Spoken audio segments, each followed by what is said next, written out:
about real life right here, man. All that shit y'all nigga talking irrelevant, you did. Yeah. We can't see it in real life, nigga. We ain't taking that shit. Yeah. Try again. Let's get it. Come on.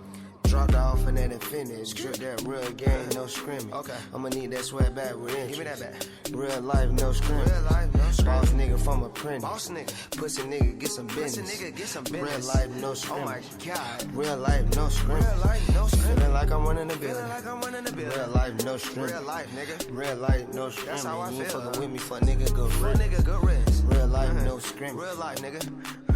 Get out of here. My niggas jumping from the line of scrimmage. Ooh, about anything. Yeah. Can't be out here playing victim. Run, can't be out here. DMT. For you, fresh shit.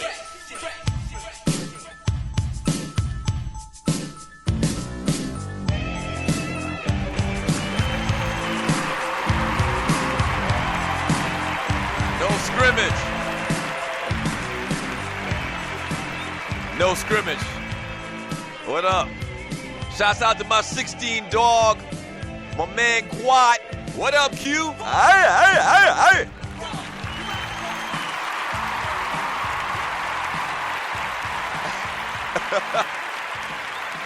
Yeah.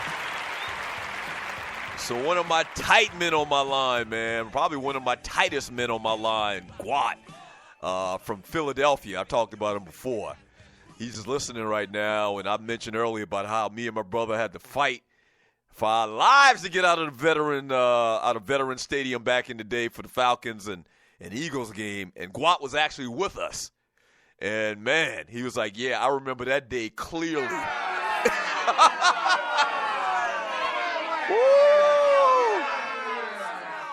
And I remember he kept telling me, he was like, you sure you want to go to this game? You sure you want to go to this game? That's how he talked. You sure you want to go to this game and wear those Falcons jerseys? I don't know, Stu. I don't know.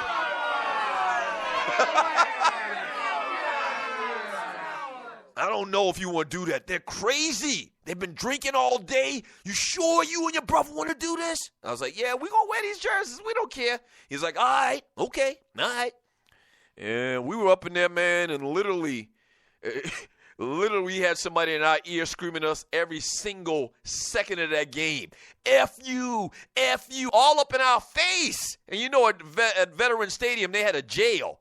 And then the classic thing I remember, and I've talked about it before in the show as well, even on Stu's, when sugar was falling from the sky. At halftime, man, at halftime, we had drunk some beers, you know, and we were in a group. So it was probably like 10, 12 people in this group. We actually flew listeners to Philadelphia from Atlanta. They had won a contest. It was some type of promotion with Delta Airlines or something like that. And so it was me, my brother, and like 10 other listeners. And so we were staying in this nice hotel, and, you know, we were having a good time. And everybody all week kept telling us, you better not wear no Falcons jerseys to that game. It's like, man, fuck you. We gonna wear what the hell we want.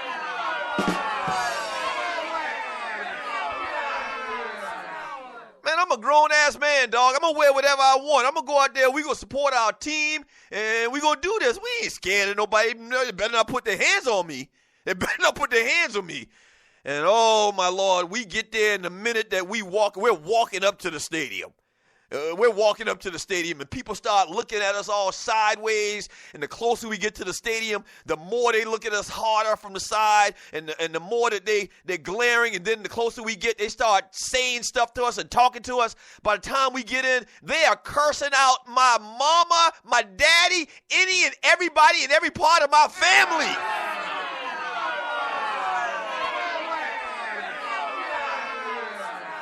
And very early on, I realized that this wasn't a good thing. This wasn't a good thing. All right, so we're in this group, and you're listening to the Doug Stewart Show. We're in this group of people, so it's fine. They're cussing, they're screaming at us. This is something new to us. I've never been treated like this as a fan at any other stadium. You know, it's my damn jersey. I paid good money for it. I can wear whatever the hell I want. So we make it to our seats, and once again, the entire first half, it's like cats behind us just calling us every name in the book. Screaming, cursing, F you, F your mama, this, that, and the other. I mean, it was horrible. And then at halftime, me and Ryan looked at each other and we realized that we've been drinking beers all game long.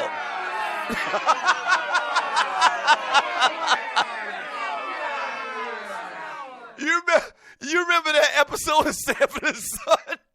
You remember that episode of Sanford and Son when the vagrant, the bum, like was staying on Fred and Lamont them's couch, and they couldn't get him to leave, and then so they had this idea to give him a bunch of beers, knowing that at some point he had to get up and go use the bathroom. So, I mean, if we didn't have them beers, I would have just stayed in my seat for, to protect myself. I wouldn't have moved. But like 2 minutes before half, me and Ryan look at each other and it's like, hey man, do you gotta pee?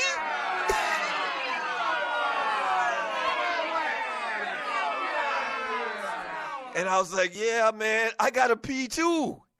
We gotta go to the bathroom. We have to actually leave our seats. Because they kind of had like security guards posted up, at the bottom of the stairs, the security for the stadium or whatever. So we were kind of protected. And at the same time, we realized that we both got to go and pee.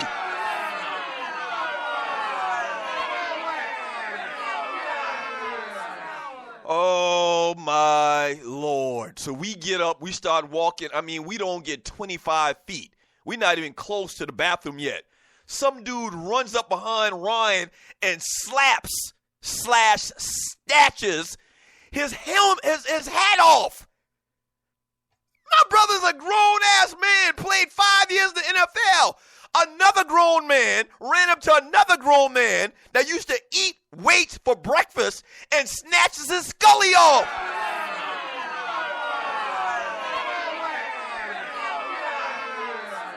Oh, my gosh. Y'all know my brother.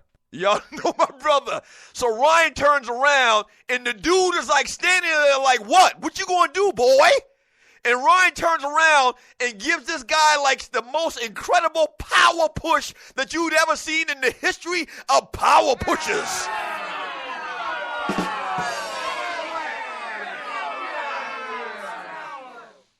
And pushes the guy like 20 feet back. Like he tries to catch his balance, but Ryan pushes the dude so hard, like he's falling back, and he goes back like 15, 20 feet.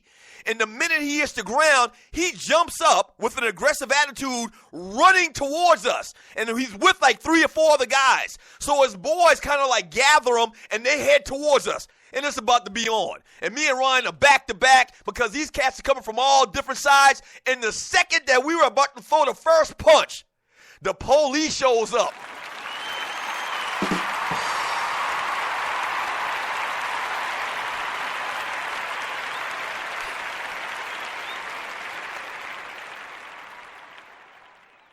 You talk about the first and only time I was ever happy to see the police.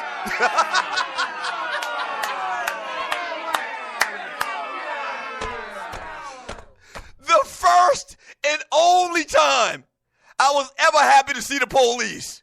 And they broke it up. We pissed, went back to our seats, and got the hell out of here with security. At the end of the game, Falcons got their ass kicked, but at least we survived and lived to tell the story.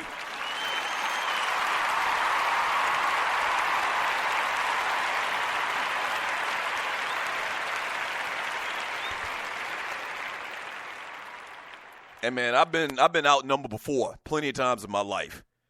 I've been jumped before. But we probably going to die that day. I mean, seriously, we probably going to die that day. And I'm not exaggerating, man, because it was almost like a mob mentality. It was like a mob mentality. And evidently what we did and having on those jerseys was just unheard of. Like, we didn't understand the severity of it. I remember all week on the show, Cass was calling the show. You guys, you better not wear no Falcons paraphernalia in there. I'm like, man, fuck you. We going to wear what the fuck we want to wear. I ain't scared of no, what you mean? They better not touch me. They better not touch me. We were talking cash shit all week long. And every day, somebody called up there from Philadelphia, that's been up there, that's traveled to the vet, and they were like, listen, Stews, I'm not saying you guys are punks or anything, but you probably don't want to wear no Falcons paraphernalia. Man, whatever. Whatever. And looking back at it, man, I highly suggest you never wear another team's paraphernalia to a Philadelphia Eagles game. It ain't worth it. It ain't worth it. I'm just saying, if you want to enjoy yourself, if you want to have peace of mind, yes, it is kind of punking out for you not to wear your team's jersey. But you have your choice. You can try to be a tough guy and wear another team's paraphernalia up in the Philadelphia stadium. What is it, MetLife? I think it's the new stadium now or whatever. You can try to be a tough guy like me and my brother tried to be that day. Or you can have peace of mind and watch the damn game in peace. The choice is up to you. I'm just telling you.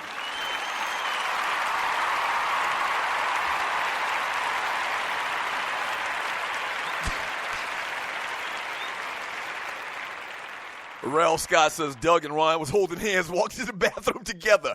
Not quite. I mean, but it was akin to that. It was damn near the same thing as holding hands. Like, we literally were right by each other, man. So we were walking back to back. We were walking back to back because we had to try to keep our head on a swivel. We had to keep our head on a swivel. I know a lot of y'all saying, man, you exaggerating. Man, as God is my witness, I am not exaggerating. I'm probably not even telling the story, good enough. I'm probably not even giving the whole gist of how bad it was and how much I thought we were going to have to fight to get out of there.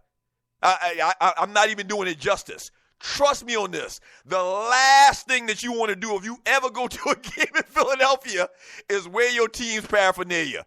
Just do not do it. Let's get some entertainment.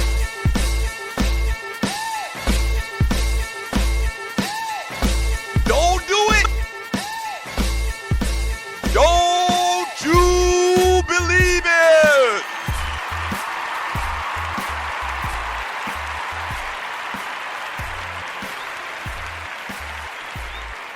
Every time, and I haven't told that story in a long time, every time I tell that story, man, it brings back just tragic memories. It does, man. I mean, that shit was real. It was real. These cats exaggerating. They ain't gonna be that bad. Oh, it was that bad.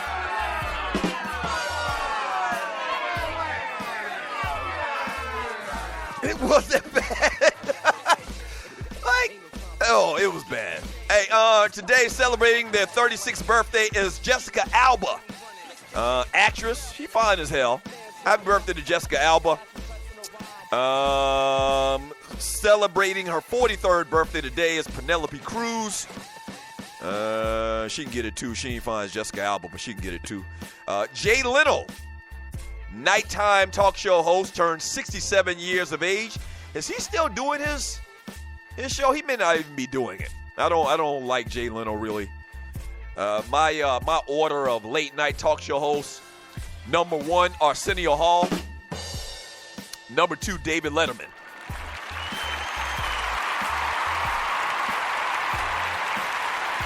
Yeah. Wow. The great Too Short. Too Short turns 51 years of age today. Happy birthday to the great Too Short once again. And that's it. Oh, we got a couple of Stewie's birthdays. Happy birthday to, let's see who we got here.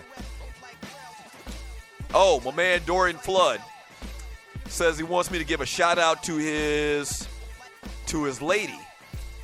Says we've been listening to you and the 2 Live Stews since the 790 days. Her name is pronounced Kingay. Kingay Flood. Happy birthday from the Doug Stewart Show, the Stewart Media and Entertainment Network.